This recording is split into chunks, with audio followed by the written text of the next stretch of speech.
This is my first worm bin with 250 worms, red wiggler worms.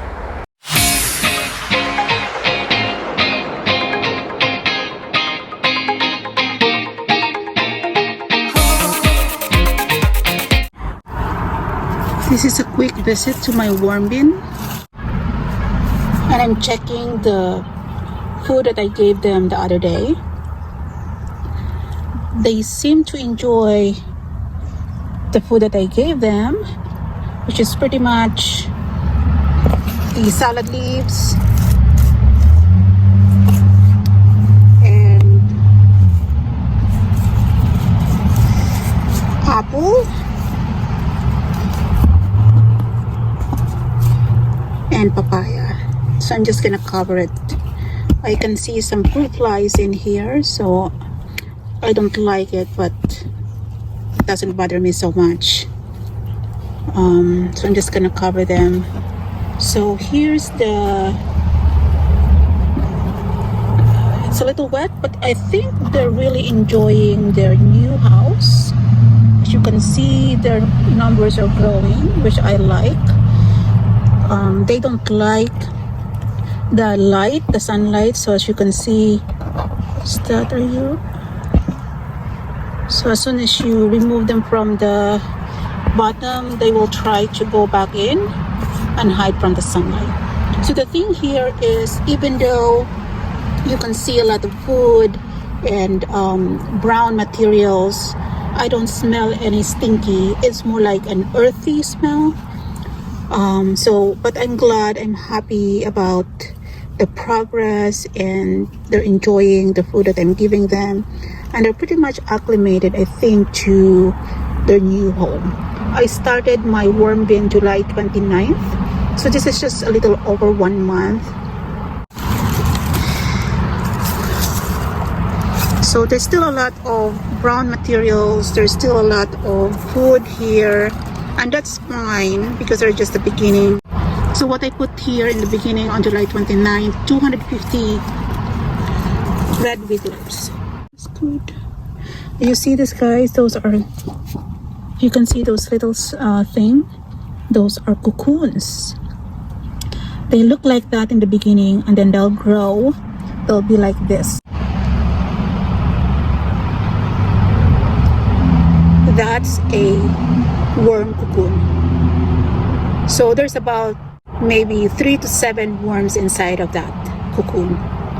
It's a good sign that they are reproducing. So I put plenty. They love to give birth, what they call that, put their cocoons in this brownie materials. So there's another one there, as you can see. There's another cocoon. See the yellow one? So I think they like the surroundings here. It's moist, but it's not saggy. So you can see there's a lot of worms underneath it. There's also a little worm there, which is a good sign that they're populating this worm bin.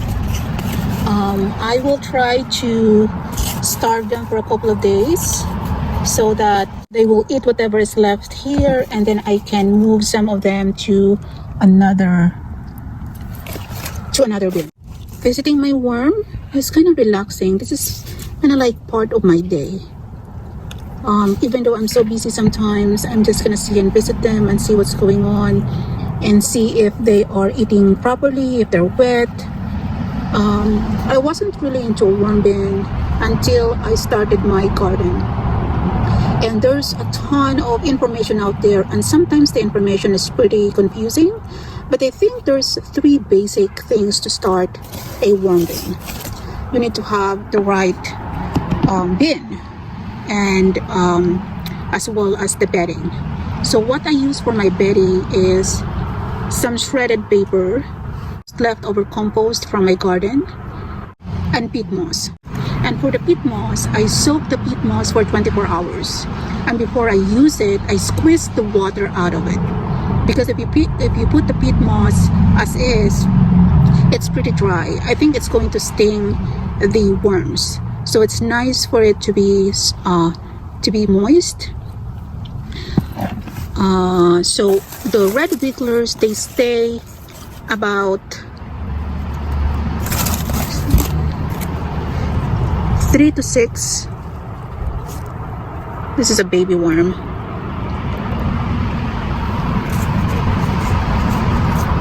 They stay about 3 to 6 inches below the surface, and they will eat in that area.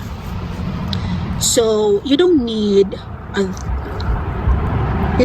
deep container. And also, if you just pick, I think this is about 20-gallon container or bin, and if you can find a shorter one, I think that's fine. And this is also very easy to regulate. You can easily check the bottom of the bin to see what's going on. Let's see. I'm going to check the bottom of the bin. I'm a little careful, guys. I don't want to hurt my worms.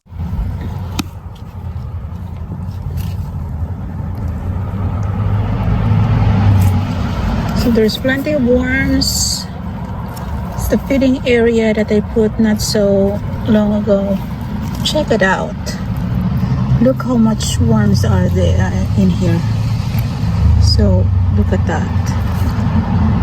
Ooh, before I go crazy looking at the worms, but now I appreciate how valuable they are. If you do some research about, don't go away, don't run away, stay, I'm not gonna hurt you. So there's still a lot of food there that I gave them.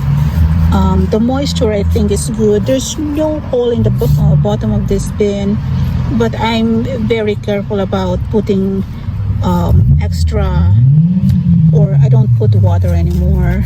And since I'm just in the beginning phase and I want their population to increase, I'm giving them as much food as I can. I think I will try to regulate them. I don't want to give them I don't want that much of worms that I cannot manage. And right now, I think based on what I'm seeing, I think this is about 250, 300 worms in this worm bin.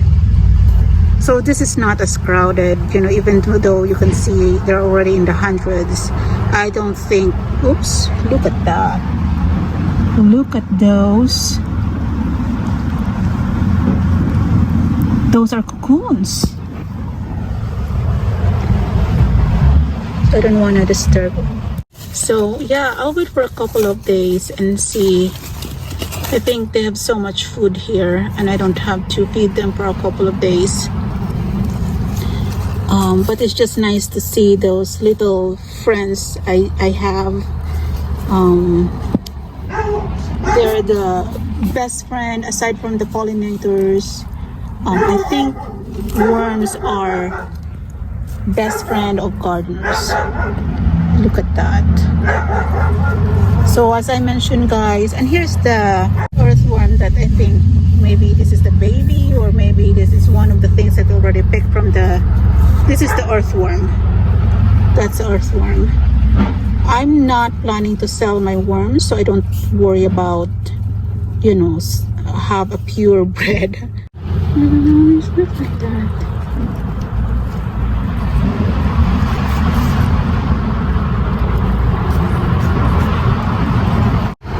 So for those of you who are expert and have been vermi composting for some time, give me a comment down below if my process or if my bin is healthy or not. I'm very interested to hear from you guys. I'm just a beginner, so I'm not gonna pretend that I know everything.